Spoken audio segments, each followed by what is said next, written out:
बिस्मिल्लाहिर्रहमानिर्रहीम। अस्सलाम वालेकुम नाज़रीन, मैं हूं कंबर ज़ैदी। प्रोग्राम देख रहे हैं आप डिबेट एट 8। नाज़रीन, इस्लामाबाद हाई कोर्ट के हुक्म के बावजूद इमरान खान साहब की मुलाकात उनके पार्टी लीडर से नहीं कराई जा रही। अली अमीन गंडापुर साहब इस बात की शिकायत कर रहे हैं। एक सूबे के वजीर आला हैं, लेकिन वो ये कहते नजर आ रहे हैं कि अब तो हाई कोर्ट से ऑर्डर भी आ गया है और सलमान अकरम राजा ने यह एक्सेप्ट भी कर लिया कि जेल के बाहर हम कोई गुफ्तगू नहीं करेंगे। लेकिन इसके बावजूद इमरान खान साहब से मुलाकात जो है वो मुमकिन नहीं हो पा रही है। इस पर आज बात करेंगे।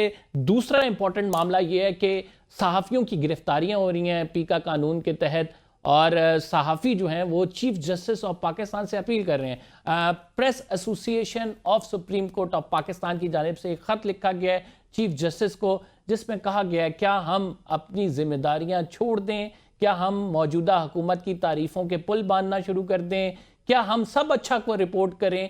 अगर हमने सहाफ़त करनी है तो हमें जो है तनकीद का, जायज़ तनकीद का, और इसके साथ हमें वो सवाल उठाने की इजाज़त दी जाए जिन पर आप हमारी गिरफ्तारियां कर लेते हैं। Journalism is not crime.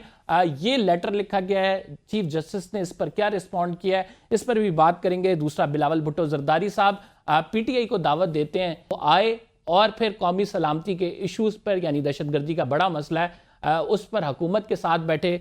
क्या ये जो मसालेहाती किरदार है पीपल्स पार्टी अदा करेगी या हुकूमत और पीटीआई के दरमियान, इस पर भी बात करेंगे। एतजाज़ अहसन साहब हमारे साथ मौजूद हैं, सीनियर रहनुमा पीपल्स पार्टी के। बहुत शुक्रिया एतजाज़ साहब हमें प्रोग्राम में ज्वाइन करने के लिए। सबसे पहला सवाल, इस्लामाबाद हाई कोर्ट के ऑर्डर्स के बावजूद इमरान खान साहब से मुलाकात नहीं करवाई जा रही, इसको कैसे देखते हैं सर? बदकिस्मती से चीफ जस्टिस भी ऐसे प्रोसेस के ज़रिए बने हैं कि जिस पे शर्मिंदगी आ सकती है, और 15 नंबर का जज जो लाहौर हाई कोर्ट में 15 नंबर पे हो, उसको आप एक दूसरे हाई कोर्ट का, और हाई कोर्ट बराबर होती हैं, का चीफ जस्टिस लगा दें तो फिर उसकी कलम में क्या ज़ोर होगा? कोई कलम में ज़ोर नहीं होगा। और दूसरा ये कि ये बात तो तय है, ये तो उमर अता बंदयाल साहब के वक्त से तय है कि मासवाए काजी फैज़ ईसा जैसा जज बैठे जब, और हुकूमत की हर काम को बढ़ाता जाए, उसके अलावा किसी जज, किसी चीफ जस्टिस का हुक्म मानने की पाबंद नहीं है गवर्नमेंट। अब हाई कोर्ट के जजेस अगर कह रहे हों आप फिक्र ना करें, मैं ऑर्डर पास करूंगा, और ऐसा, लेकिन ऐसा ऑर्डर पास करूंगा जो कि हुकूमत जिसको तस्लीम भी कर ले और उस पे अमल भी करे, तो ये तो दायरा फिक्स कर दिया, बना दिया। जो दायरा इख्तियार है अदालत का, वो तो हुकूमत ने बना लिया, हुकूमत ने अपने ताबे ले लिया। जब जज साहब भी कहते हैं कि अगर मेरा फ़ैसला ऐसा फ़ैसला दूंगा जो इम्प्लीमेंट हो सके और गवर्नमेंट उसको खुशदिली से इम्प्लीमेंट कर ले, यही उसके मानी हुए। तो ये फिर ये तो आपने देखा है पाकिस्तान में एक रीत बन गई है, और ये इस गवर्नमेंट में बनी है, इस खसूसी इस गवर्नमेंट में। वो क्या बनी है कि अदालत फ़ैसला करती जाए और हुकूमत उसकी अदूली करती जाए, अदालत रिहा करती जाए एक शख्स को, वो हुकूमत उसको गिरफ़्तार कर ले, फिर अदालत फिर रिहा करे, फिर गिरफ़्तार कर ले। 15-16 मरतबा ये एक शख्सियत से हो चुका है कि गिरफ़्तारी हो गई, इधर से रिहाई हुई, उधर से गिरफ़्तारी हुई। शीरी मज़ारी से ये हुआ, शहरयार अफरीदी से ये हुआ, दीगर जितने बहुत से लोग और कारकुन, सियासी कारकुनों के साथ ये बदस्तूर हो रहा है। तो ये तो कुछ दरखुरे इतना ही नहीं समझते अदालत को। ये ऐसी एडमिनिस्ट्रेशन आई है, हुकूमत आई है शहबाज शरीफ की, और ज़िम्मेदारी ये सारी शहबाज शरीफ पर जाएगी, क्योंकि हालांकि वो ऐसा मैं नहीं समझता इतनी गट्स वाला शख्स है कि जो इस तरह खड़ा हो जाए अदालत के सामने और सीना तान के कहे कि मैं आपका हुक्म नहीं मानता हूँ, या ये देख ले मैं उस हुक्म को मुस्तरद कर रहा हूँ। ये एक नई ब्रीड आ गई है पाकिस्तानी पॉलिटिक्स में, जो कि ना हुकूमत में है ना हुकूमत से बाहर है, पर हुकूमत से ज़्यादा ताकतवर है, तो वो एक बहुत ही भयानक सिलसिला शुरू हो गया है। इसी तरह सहाफ़ियों पे जो अब बर्क गिरनी शुरू हुई है कि बस उठा लिए जा रहे हैं। आपके इस्लामाबाद से उठाए गए अहमद नूरानी के 2 बेटे, और उनका पता ही नहीं, खबर नहीं, अभी तक तो कोई खबर नहीं किधर भाई, 2 भाई, उनका कसूर ही है। 2 भाई, सॉरी 2 भाई। उनका कसूर ही है कि वो एक जय्यद कॉलम निगार और वीलॉगर के भाई हैं। अच्छा, फिर आप यहाँ से वहीद मुराद भी आपके इस्लामाबाद से उठाए जाते हैं। फरहान मलिक साहब उठाए जाते हैं, सीनियर एडिटर हैं। फरहान मलिक साहब सीनियर एडिटर हैं, कराची से उठाए जा रहे हैं। शाहिद खान साहब क्वेटा से उठाए जा रहे हैं और गायब किए जा रहे हैं। और लगता तो यही है कि उनको टॉर्चर किया जा रहा होगा, वरना उनको गुमनाम तौर पे रखने का मकसद ही क्या है। फिर ये एक ड्रामाई अंदाज में जिस तरह ये गिरफ्तारियां करते हैं, उसकी वजह यह है कि ये चाहते हैं कि मुल्क में दीगर सहाफ़ियों पर भी दहशत तारी हो जाए और वो भी कोई बात ना कर सके हमारे ख़िलाफ़। और वो आते वीगो गाड़ियों में, और कई मरतबा ये इत्तला होती है कि वो पुलिस की वर्दी में तो थे अशख़ास, लेकिन पुलिस के मुलाजिम नहीं थे, वो एक किसी और एतजाज़ साहब, आपने बड़े दौर देखे हैं, डिक्टेटरशिप भी देखी है, जबर का एक पूरा मौसम देखा है, क्या इससे कबल ऐसे हालात थे? ये नए अंदाज में है। हालात बहुत बुरे भी थे। ज़ियाउल हक के वक्त में तो बहुत पीपल्स पार्टी के वर्कर्स ने बड़ी मार खाई है, कोड़े पड़े हैं, पर ये इस किस्म का नहीं था माहौल कि आप किसी के घर गिरफ्तारी करने जाएं, उसे वो मिले या ना मिले, आप उसके घर के सारे इस्तेमाल करने वाले जो अशिया हैं, फ्रिज है, टीवी है, सोफ़े हैं, कुर्सियां हैं, अलमारियां हैं, बर्तन हैं, वो पूरी उनको निकाल के तोड़ फोड़ करके और आप जाएं, और औरतों को भी इसमें ज़दोकोब करके जाएं। ये एक दहशत फैलाने का, ये असल में एक दहशत ग्रुप है। और ये दहशत गर्दी और क्या होती है? दहशत फैलाने का मकसद क्या है कि अहमद नूरानी के बच्चों को, अल्लाह के भाइयों को पकड़ा है तो सारे साफ़ी दहल जाएं और घबरा जाएं। वो मेरा ख्याल है वो भी नहीं घबराया, ये उसकी भी हिम्मत है। पर बहरहाल ये बहुत ही भयानक सिलसिला है, जहाँ ये सोच के आप इस साजिश और इस सोच के तहत, इस फैसले के तहत आएँ कि इस घर में जा रहा हूँ और निकलूँगा, जब हम निकलेंगे इसमें से 10-12 आदमी काले लिबास में और स्याह वीगोज़ पे बैठे हुए, तो सब कुछ तोड़ फोड़ के, ख़वातीन को हॉकियाँ मार के, डंडे मार के और निकलेंगे, सबको सबकी तजलील करके निकलेंगे। तो ये तो बड़ा खौफनाक दौर है। तो आप क्या समझते हैं कि ये सिलसिला शहबाज शरीफ के दौरे हुकूमत में जारी रहेगा, ये रुकेगा नहीं? और दूसरा, अब तो पीका कवानीन बन गए हैं, अब तो सहाफ़ी क्या आम शहरियों को भी इसमें गिरफ्तार किया जा रहा है। पीका कानून से तो आप रीट्वीट कर दें कुछ तो फिर भी आपको सज़ा हो सकती है। और ये ऐसे ही, और पीका कानून के तो मैं आपको वक़्त बताऊं, मतलब मेरी निगाह में मेरे ख़िलाफ़ मैंने एक बल्कि हद तक इज़्ज़त का नोटिस दिया एक चैनल को, और मैं उस चैनल का एहतराम अब ज़्यादा करता हूं, क्योंकि उन्होंने ना सिर्फ तस्लीम किया कि मेरी हद तक इज़्ज़त हुई है, उन्होंने उसको मेरे उस प्रोग्राम को ब्लॉक कर दिया, डिलीट कर दिया, उसकी जगह लिख दिया कि इससे जो एंकर के व्यूज़ थे उन इत्तेदाद एहसन के बारे में उनसे हम एग्री नहीं करते, और ये वो, और मेरी तारीफ़ भी कर दी कुछ। पर वो अब उन्होंने वापस मैंने ले लिया नोटिस, उसका आगे कुछ नहीं किया। लेकिन वो एंकर साहब ने वो जारी रखा, मतलब उन्होंने वापस नहीं लिया। तो मेरे जो हम पेशा वकील मेरे दफ्तर में हैं, मेरे एसोसिएट्स, उन्होंने कहा कि सर अब इनको नोटिस दे दें एंकर को, अब तो आसान हो गया आपका केस बहुत। मैंने कहा क्यों? कि अब तो उनके मुकदमा बार जो उनके फरीक हैं एक साथ ही, वो चैनल थी उनकी, उसने तो आपसे माजत कर ली है, तो और उस प्रोग्राम को तस्लीम कर लिया कि उसमें तकीदत हुई, तो इनके लिए तो इनका अब तो आसान है आपके लिए के। मैंने कहा आप उसको उसका मुसवदा बना के ला के दिखाओ मुझे।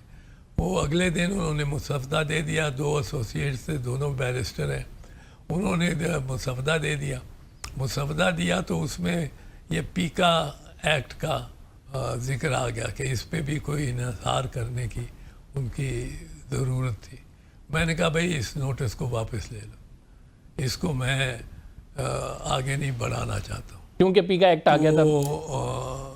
यानी बिल्कुल दुरुस्त बात है कि ज़ाहिरी बात है आप प्रिंसिपली आप उसके खिलाफ हैं, तो ज़ाहिरी बात है उसका सहारा तो नहीं लेंगे आप। एक छोटा सा ब्रेक शामिल करते हैं नाज़रीन। हम एतजाज़ हसन साहब हमारे साथ मौजूद हैं, आप कहीं मत जाइएगा, we will be right back after the short break. Welcome back नाज़रीन, एतजाज़ हसन साहब हमारे साथ मौजूद हैं। एतजाज़ साहब, हम ब्रेक पे जाने से कबल बात कर रहे थे इस्लामाबाद हाई कोर्ट में जो कुछ हो रहा है, अदालतों की वक़्त क्या रह गई है, लेकिन अगर मामला देखें तो हमें नेशनल असम्बली से भी या सेनेट से भी यही चीज़ें नज़र आ रही हैं। चेयरमैन सेनेट अगर कोई प्रोडक्शन ऑर्डर करें, हालांकि पीपल्स पार्टी से हैं, उनकी कोई वक़्त नहीं होती, प्रोडक्शन ऑर्डर पे बंदा आता नहीं है, तो इसको किस तरह से देखते हैं सर आप? सर ये अनारकी की तरफ जा रहा है अब मुआशरा। अनारकी क्या होती है कि कोई असूल नहीं होता, कोई ज़ाब्ता नहीं होता, कोई कानून नहीं होता, हर कोई अपने हाथ में सारा कुछ एक बादशाह बना बैठा होता है। और इसमें भी बादशाह बने बैठे हैं जो शाह के से भी बढ़ के हैं, और वो फैसले जो करते हैं उन फैसलों पे चलना रियासत की मजबूरी है, क्योंकि वो रियासत से भी ज़्यादा ताकतवर हैं, और उन्होंने अदालतों को बेवकार करना, साफ़ियों को बेलाचार व बेमददगार करना और अपनी मनवाना, ये उनका शोबे के में ही ये एक ख़ास सलाहियत और कैफियत होती है। तो वो ये हुकूमत तो बेचारी एक अरेंजमेंट है, और शहबाज शरीफ, नवाज़ शरीफ और मरियम बीबी ने इस हुकूमत से बहुत कुछ गंवा के हटना है जब हटना है, और हटने की कोई उनकी ये तो नहीं कहा जा सकता कि वो बड़े लंबे अरसे तक रहेंगे। कहने को तो लंबे अरसे तक रह भी सकते हैं, पर इसी तरह फटीचर करके ही अगर चलते रहें तो फिर शायद ज़रा अब 2-1 साल मिल जाए उन्हें, वरना फटीचर इस किस्म के प्राइम मिनिस्टर जो बज़ाहिर प्राइम मिनिस्टर है लगता है, लेकिन है नहीं, है उसके पास कुछ भी नहीं, हाथ में कोई फैसला वो नहीं कर सकता, फैसले पीछे से आने हैं, कोई किसी किस्म का वो मराहत नहीं कोई दे सकता, वो भी अहकामात पीछे से आने हैं। तो पीछे जो इनको संभाल के खड़े हैं और इनको ज़रा खींच के कद आवर बना के और खड़े हैं,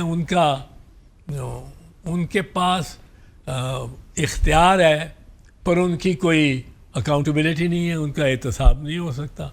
तो जिस अथॉरिटी के पास इख्तियार हो और उसकी अकाउंटेबिलिटी कोई ना हो, एहतसाब कोई ना हो, वो तो बड़ी सिर्फ पावरफुल नहीं बन जाती, उसको एक खुदाई का एक डिल्यूजन हो जाती है।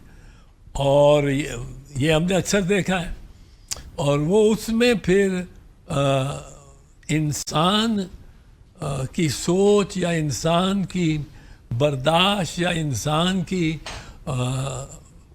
दूसरे मुख्तलिफ अनवा किस्म की ख्यालात और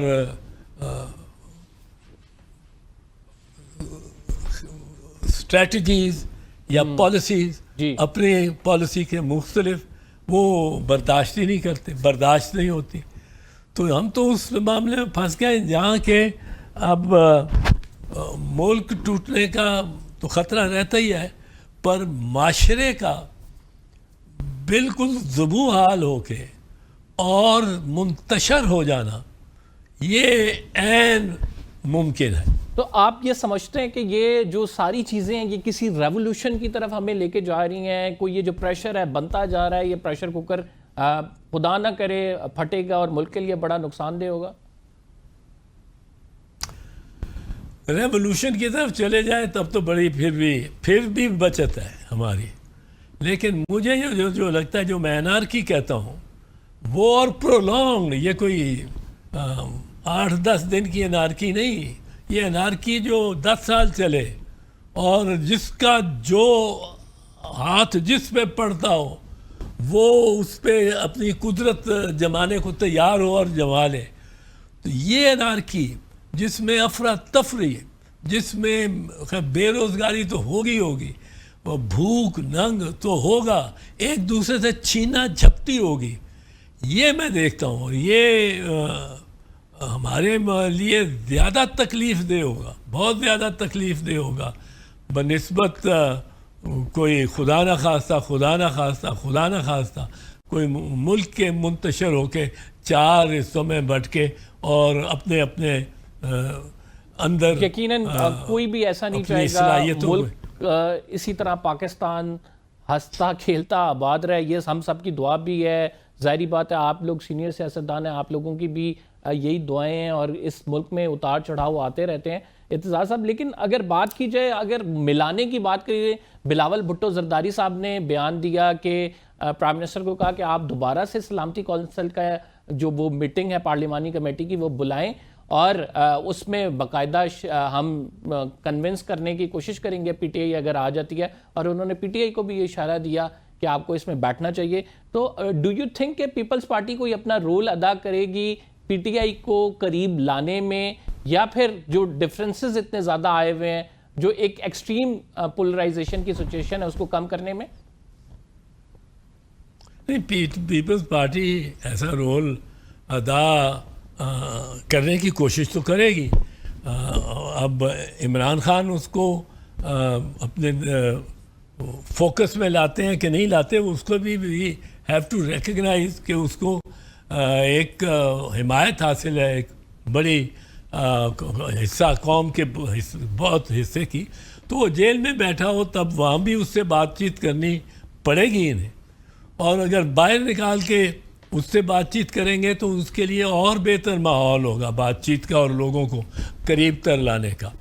जहाँ तक पीपल्स पार्टी का ताल्लुक है, आपने देखा है कि आसिफ जरदारी जो सदर हैं वो हमारे एक एम्ब्रेसर हैं, वो एम्ब्रेस कर लेते हैं लोगों को। वो तो चाहते हैं कि ये कुछ इसमें तनाव ख़त्म हो।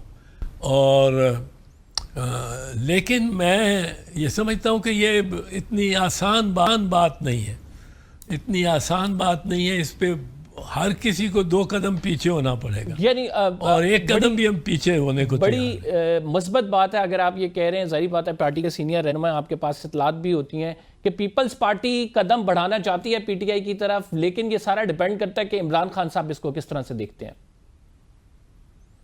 हाँ, इसको ये मैं तो इमरान का भी बिल्कुल उसके साथ मेरी हमदर्दी है, क्योंकि उसके साथ जितनी ज्यादती हो रही है वो आपकी सोच है कि उसको 5 दिन 5 रातें बिजली ना हो, अंधेरे में ही हो। एक जितना सीनियर लीडर आपका प्राइम मिनिस्टर रह चुका है, उसको मुलाकातें का ही नहीं इल्म कि मुलाकात होनी है कि नहीं होनी, और अदालतें हुक्म देती हैं मुलाकात कराओ, आगे से मुलाकात। एक सुपरिटेंडेंट जेल की क्या मजाल है कि वो उसको आगे से ना कराए मुलाकात को। पीछे उसके भी सुपरिटेंडेंट जेल के पीछे भी कोई हाथ है ना, वो हाथ शहबाज शरीफ के पीछे भी है।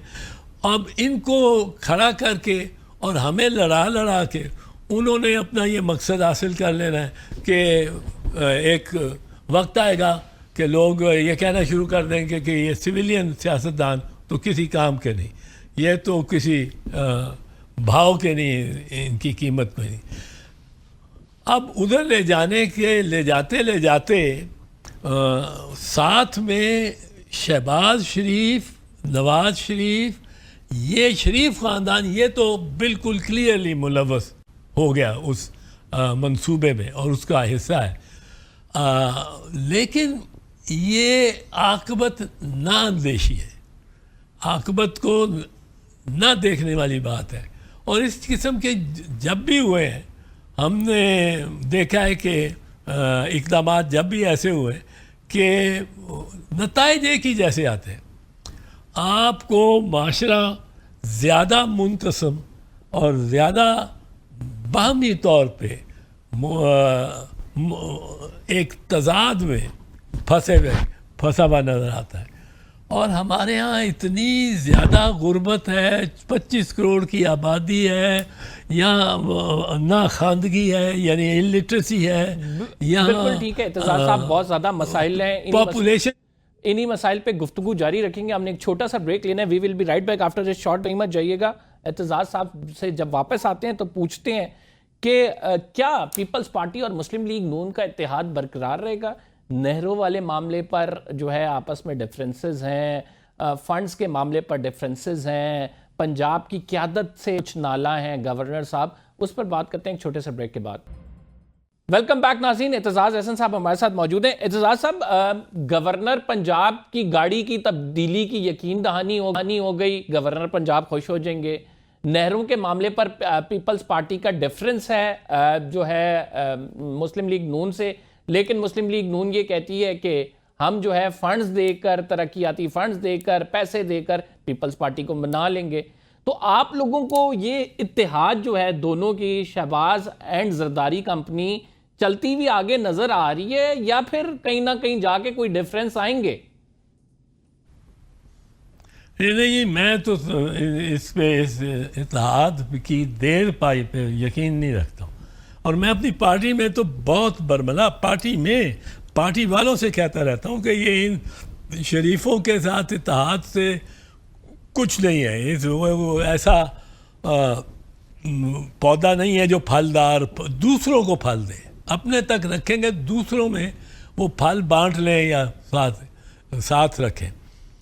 और जहाँ तक ये नहरों का ताल्लुक है, या नहर है या नहरें हैं 6, अब ये तो पता नहीं मंसूबा क्यों ये सोचा जाता है। आप दरियाए सिंध से चोलिस्तान में पानी लेके जाना चाहते हैं, नहर बना रहे हैं। नहर आजकल नहर का इतना कॉन्सेप्ट नहीं है, ख़ास कर हमारे जैसे गर्म ममालिक में जहाँ धूप बड़ी पड़ती है, जहाँ बहुत सारा पानी बुखारात में ज़ाया हो जाना है, सीपेज से पानी ज़ाया हो जाना है। वो बंजर ज़मीन है जो पानी की प्यासी है, वो तो पी जाएगी पानी को। और फिर उसमें वैसे भी लॉसेस बड़े आते हैं। अब ये आजकल तो पानी की रसाई के लिए पाइप होते हैं, आप पाइप लगाते हैं, बड़े बड़े पाइप लगाएं, और फिर आपको वो कम से कम पानी जिस कदर हेड से शुरू होगा उस कदर टेल तक पहुंचेगा। वरना ये तो बुखारात में बहुत लॉस होता है नहरों का। पुरानी टेक्नोलॉजी है, पर ये अब बना के अगर कोई सोच रहा है कि वो पानी दरियाए सिंध और उसकी ब्रांचेस के पानी को वो अपने तसर्रुफ में या अपने ख्यालात के तसव्वुर के तसर्रुफ में ला सकता है, तो ये बात मत भूलें। ये 4 भाइयों का पानी है, बलूचिस्तान, खैबर पख्तूनख्वा, सिंध और पंजाब। अब 4 भाइयों का पानी, एक भाई किस तरह अपना फैसला कर सकता है कि इसको मैं यूँ लगाऊंगा वो लगाऊँ। अब उसमें जो ये जो हमारे यहाँ तो कल्चर ऐसा है कि एक भाई, बड़ा भाई, छोटे से खाल पे, इतने से खाल पे, जो एक वाटर चैनल होती है, जो आखिरी वाटर चैनल होती है, जो खेत में फिर पानी पहुंचा देती, उस पर अपनी बारी से आधा घंटा पहले अपने छोटे भाई का खाल वो बंद कर दे, तो वहीं कत्ल हो जाता है, वहाँ ही कत्ल हो जाता है।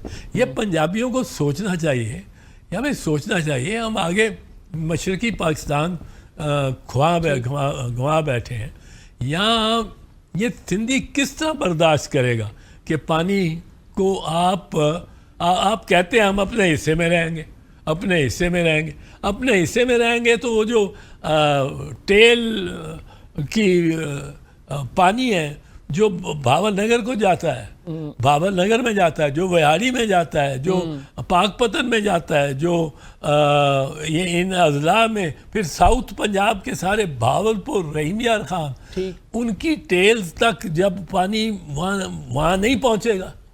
ये पानी अगर हमने अपना पंजाब का समझ के भी इसको फिर से बांटने की, या इसमें से एक मेजर बॉडी निकाल के और नई ज़मीन आबाद करने की कोशिश की, नई ज़मीन आबाद करना बड़ा अच्छा ख्याल है। और ये लेकिन पानी अपना होना चाहिए। आपकी राय बड़ी वाज़ेह है इसमें। अच्छा, आप क्या समझते हैं इत्तेज़ाज़ साहब के 9 मई के मामले पर इमरान खान साहब को माफ़ी मांगनी चाहिए? आज भी राना सनाउल्लाह साहब कहते हैं कि अगर इमरान खान साहब सीरियस होकर माफ़ी मांग लें तो ये तमाम जो केसेस हैं वो शायद ख़त्म हो जाएं, वो बाहर आ जाएं।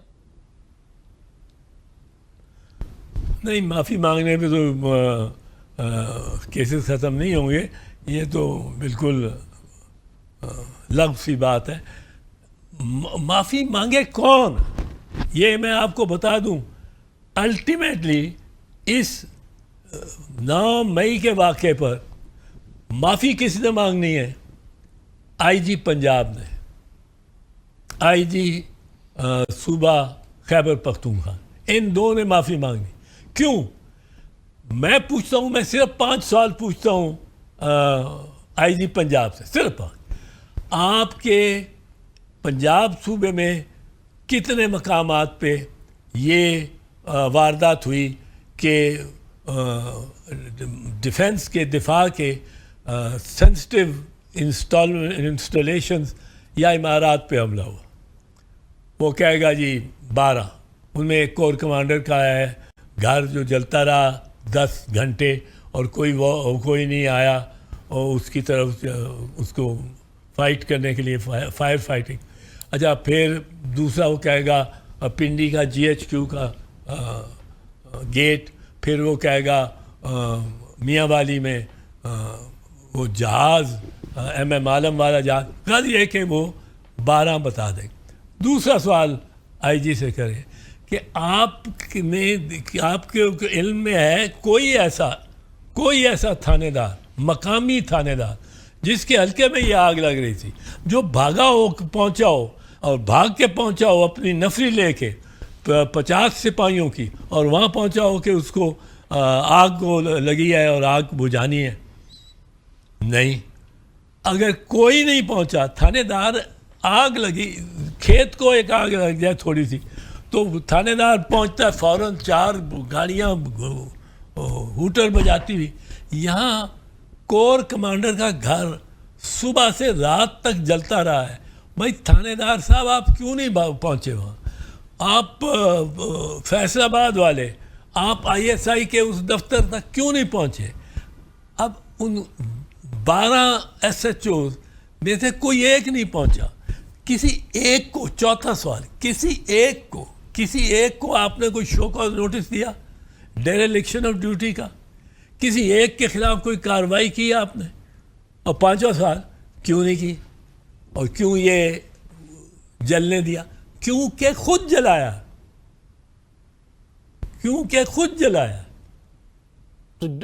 आप ये तो आईजी पंजाब, ये एक फॉल्स फ्लैग ऑपरेशन था बेसिकली, जो इमरान खान साहब कहते हैं। ये फॉल्स फ्लैग ऑपरेशन था। ये एक, there was a conspiracy to create a conspiracy to take advantage of the second conspiracy, which was created by the conspirators who wanted to create the impression of a conspiracy कि ये वाकई बगावत हो गई होगा। और उन लड़कों को कईयों को पता ही नहीं था कि क्या है वो।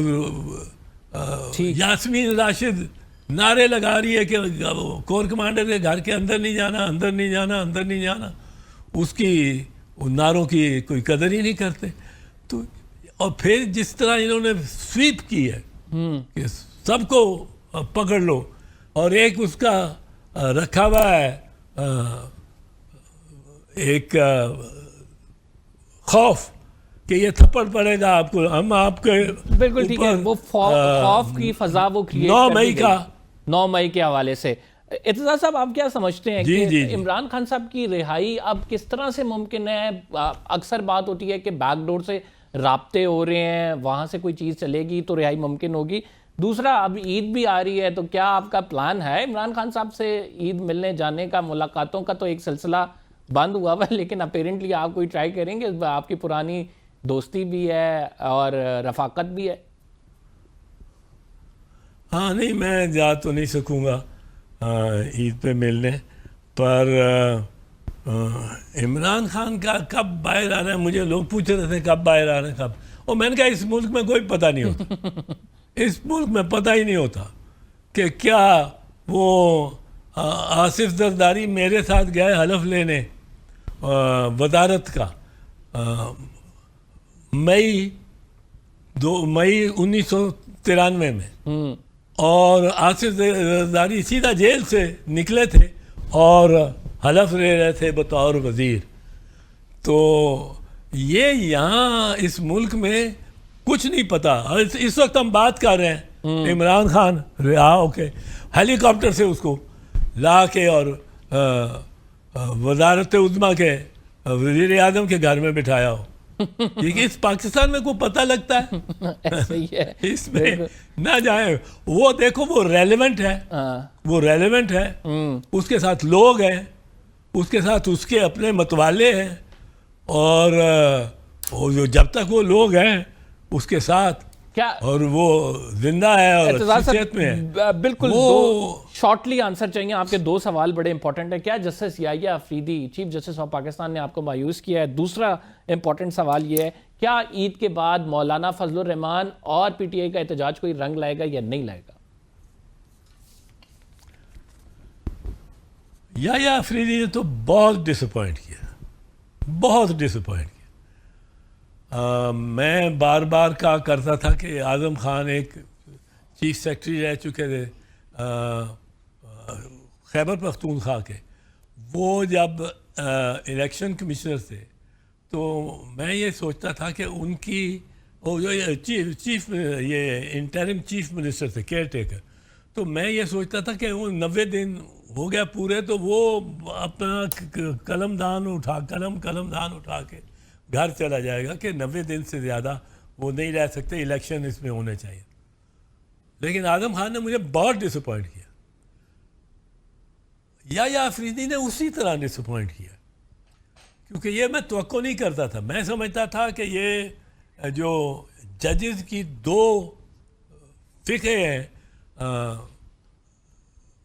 पाकिस्तान में, एक मुनीरी है, जो मुनीर चीफ जस्टिस मुनीर की रिवायत पे चलते हैं कि सब हुकूमत के साथ चलो, हुकूमत के साथ चलो और हुकूमत के साथ रहो, और यहाँ तक कि मार्शल लॉ को सबसे पहले उन्होंने कानूनी भी करार दे दिया 200 के केस में। एक M.R. कॉर्नेलियस चीफ जस्टिस थे, उनकी रिवायत है कि इंसाफ करो। और तो ये याहिया अफरीदी आपको किस तरफ नजर आते हैं? ये मुनीरी वाली साइड पे नजर आते हैं या कॉर्नेलियस वाली साइड पे नजर आते हैं? नहीं, ये मुनीरी हो गया। मेरा ख्याल था इनमें कॉर्नेलियस है, मेरा ख्याल था, मुझे बड़ी उम्मीद थी। मैं बड़ा I like him as a man, as a person, I like him. बहुत अच्छा, बड़ा अच्छा, अच्छे तरीके से मिलने वाला, बड़ी इज्जत करने वाला शख्स है। पर वो अपनी फैकल्टीज ऑफ अ जज को इस्तेमाल करते हुए उसने मुनीरी कबीला से ताल्लुक डाला हुआ लगता है। ठीक हो गया, बहुत बहुत शुक्रिया एतजाज़ हसन साहब, आपने हमारे साथ बड़ी डिटेल गुफ्तगू की इन तमाम मौज़ूए जो हमने आपके सामने रखे। प्रोग्राम का नाज़रीन टाइम ख़त्म हो गया है, फ़िलहाल कंबर ज़ैदी को इजाज़त दीजिए, अगले प्रोग्राम में आपसे मुलाकात होगी। अल्लाह निगहबान।